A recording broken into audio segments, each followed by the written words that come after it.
Political set के YouTube channel पे मैं एडवोकेट सिद्धार्थ राणा आपका स्वागत करता हूं। दोस्तों, मैं समय समय पर अलग अलग पार्टियों से संबंधित अलग अलग पॉलिटिकल विषयों पे आपके बीच में वीडियो लेके आता हूं। आज का जो विषय है ये भी बड़ा ही गंभीर भी है और कुछ आप ये लगा लो कि भाई मजाकिया और हंसने वाली सिचुएशन भी बनी हुई है। हमारे देश की सबसे पुरानी पार्टी जो अपने आप को कहती है कांग्रेस पार्टी का हाल अभी हाल चुनाव में हमने देखा कि कांग्रेस पार्टी की कुछ सीटें बढ़ी हैं, लेकिन उसका जो संगठन का हाल है साथियों, उसकी दुर्दशा ऐसी है कि मैं आपको दोबारा, आज मैं पिछली वीडियो में भी आपको हरियाणा ले गया था, आज भी मैं आपको हरियाणा लेके चलता हूं।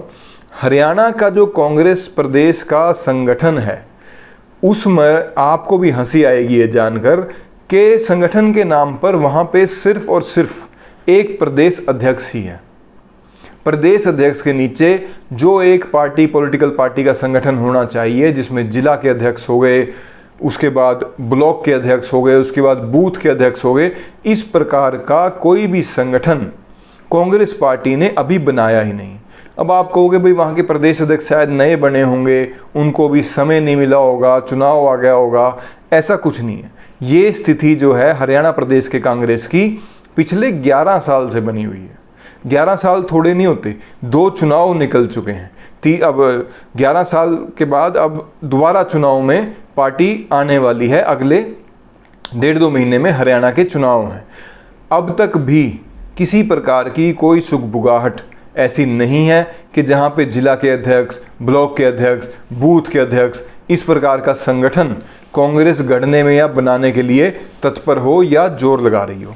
मेरे को तो हंसी आती है उस प्रदेश अध्यक्ष पे जिसके पास कहने को तो पूरा हरियाणा प्रदेश है, लेकिन वो बैठक बुलाए तो बुलाए किसकी? प्रदेश अध्यक्ष के नीचे जिला अध्यक्ष होते हैं, इनके पास जिला के अध्यक्ष भी नहीं है। बूथ और ब्लॉक की तो बहुत दूर की बात है। अभी हाल ही में इन्होंने खुरद-पुर्द करने के लिए मामले को एक मिट्टी पाने के लिए, या इस चीज़ की कोई बहुत ही ज़्यादा चर्चा ना बन पाए, कोई ऐसा विपक्ष इसका मुद्दा ना बना पाए, जो विपक्षी पार्टियां हैं, दूसरी पार्टियां जो हैं, तो इन्होंने 46 पता नहीं 45 लोगों की 45-46 लोगों की एक कमेटी का गठन किया। साथियों, कमेटी के दम पर ऑर्गेनाइजेशन नहीं चला करती। इतनी बड़ी जो एक ऑर्गेनाइजेशन होती है उस पर हर एक विधानसभा स्तर पर, हर एक जिला स्तर पर, हर एक ब्लॉक स्तर पर अपने नेताओं को गढ़ने का, बढ़ाने का बहुत एक अच्छा प्रयास भी करना चाहिए और होना भी चाहिए। तब जाके ये पार्टियां बढ़ती हैं, पार्टी में अच्छी लीडरशिप आती है और देश के विकास में इनका योगदान रहता है। लेकिन चलो छोड़ो, देश के विकास में तो कांग्रेस ने कितना योगदान आज तक किया ये आप और हम जानते हैं। तो 46-45 लोगों की एक कमेटी बना के इन्होंने चुनाव के लिए अपने आप को तैयार कर लिया। अभी किसी ने उनके प्रदेश अध्यक्ष से एक सवाल पूछा कि भाई आपका संगठन तैयार नहीं है, आप संगठन कब तैयार करोगे? तो उन्होंने कहा भाई हमने संगठन की सूची जो है बनाकर दिल्ली भेज दी है, अपनी हाईकमान को भेज दिया है। अब हाईकमान जो है वो पता नहीं यहीं बैठ के फैसले लेती है या हाईकमान को भी शायद कहीं बाहर जाना पड़ता है फैसले लेने के लिए। ये तो बहुत बड़ा एक सवाल है जो ज़्यादातर भारतीयों के मन में चल रहा है। तो हाईकमान के पास फाइलें पड़ी हैं, हाईकमान साइन करे ना करे वो हाईकमान की मर्जी है। इसके पीछे जो एक बात है कि भाई ये अपना संगठन डिक्लेयर करने से इतना घबराते क्यों है कांग्रेस पार्टी? ये बड़ा सीरियस मुद्दा है। कांग्रेस पार्टी अपना जो संगठन है उसे बनाने के लिए, जिला अध्यक्षों के नाम की घोषणा करने के लिए इतना ज़्यादा क्यों बचती क्यों है? तो हरियाणा प्रदेश की ही अगर स्पेसिफिक बात करते हैं तो गुटबाजी इसका बहुत बड़ा कारण है। जो गुटबाजी के चलते, साथियों, राजनीति में कोई किसी का नहीं होता, राजनीति संभावनाओं का खेल होती है, ये बात बिल्कुल सही है। लेकिन कांग्रेस पार्टी को ये पता है कि कांग्रेस पार्टी की मूल विचारधारा जो कभी रही होगी अब वो नहीं है। तो कोई भी व्यक्ति कांग्रेस पार्टी से अपने मतलब के लिए तो जुड़ सकता है, लेकिन विचारधारा के बल पे नहीं जुड़ता। और जो व्यक्ति विचारधारा से नहीं जुड़ता वो किसी भी समय पार्टी को छोड़ सकता है, अपने जो संगठन वो बनाएगा उसे तोड़ सकता है, कहीं पे भी जा सकता है। इसी के डर से कांग्रेस पार्टी जो है नीचे स्तर पर, जिला स्तर पर अपने नेताओं की घोषणा नहीं करती कि अगर वो एक को जिलाध्यक्ष बनाती है तो दूसरा जो धड़ा है वो नाराज होकर कहीं किसी और पार्टी में ना मिल पाए। यही बात आती है डिसिप्लिन की। तो कांग्रेस पार्टी को इससे भारतीय जनता पार्टी से सीखना चाहिए कि भारतीय जनता पार्टी में किस प्रकार से संगठन को गढ़ने का, बढ़ाने का एक मॉडल तैयार करा हुआ है और एक डिसिप्लिन वे से वो चलती है।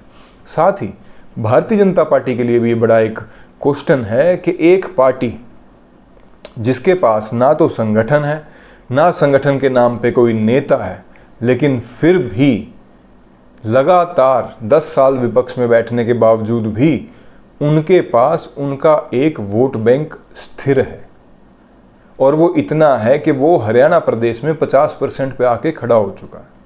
5 सीटें जो हैं वो कांग्रेस ने जीत चुकी है 10 में से हरियाणा में।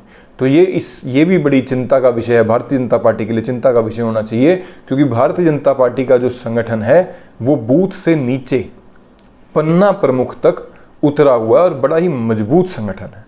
एक तरफ इतना बड़ा संगठन और एक तरफ बिना संगठन, और जो नतीजे आ रहे हैं वो बराबरी के हैं।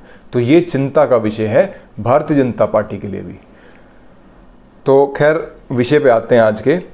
तो अब क्या है, दिल्ली में पीछे हाल ही में एक बैठक हुई कांग्रेस की। वहाँ पर दिल्ली वालों ने एक बड़ी स्पष्ट, कांग्रेस के जो हरियाणा के नेता हैं उन्हें एक बात कही कि आप मतभेद के बिना एक विचार के साथ सूची बना के लेके आए, संगठन को हम खटाखट बना देंगे। ये साथियों मैं मजाक के लिए नहीं कह रहा, ये वाकई में वो कह रहे हैं संगठन को 8 मिनट में बना देंगे। अब 8 मिनट में जिस प्रदेश का संगठन बन सकता है, तो वो तो खटाखट वाली बात राहुल गांधी की कि अब और तो कहीं चल नहीं रही, पैसे तो खटाखट दे नहीं पा रहे, तो कम से कम संगठन में नेता ही खटाखट दे दें। 8 मिनट में वो हरियाणा प्रदेश का संगठन जो है वो तैयार करने के लिए रेडी बैठे हैं, बशर्ते हरियाणा प्रदेश के जो नेता हैं वो एक मत से सूची बनाकर ऊपर अपनी हाईकमान के पास पहुंचें।